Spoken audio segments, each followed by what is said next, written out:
او بیا په دارس باندې یو خاص طبقه تعزیه وروسی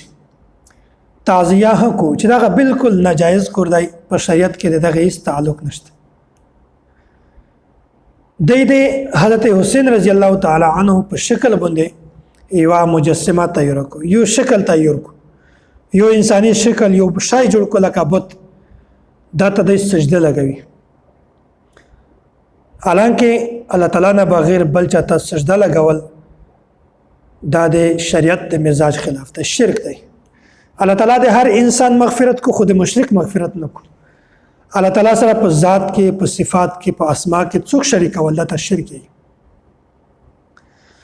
نو دای دغه مجسمات سجده لګوي او دغه ته چکیم په زړه کې د خپل مراد وي د یغ اظهار کو چې دا شای میشته راس کا بچون راس کا جایداد راس کا مول راس کا دا شای راس کا دغه مجسمه نه وړي او بیا دغه شی زیارت دا د حضرت حسین رضی الله تعالی عنہ زیارت غني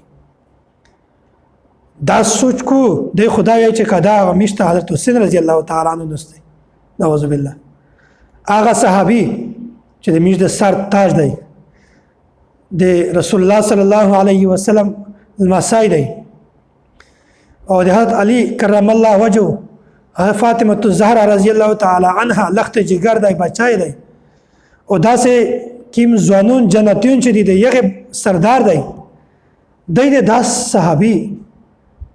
د په جسم باندې اس ملانډه وای د شبیه جوړوي دا ټول بدعت رسومات دي په شریعت کې د دغه شی بالکل هیڅ تصور نشته او بیا د ذل جناح یو اوس په جوړوي په خاص ډیزاین په خاص شکل جوړوي بیا په دا باندې د لوندې ورکی ها تیراوي شزونه هوي جنکۍ هوي یو غلط رسم او رواج شریک کړوي کسي د داسې شاینه په اسلام کې تصور نشته مستو ټول ته په چار دو چې د داسې رسومات نه او د داسې بدعات نه خپل ځون هباج کی او د خپل کور ول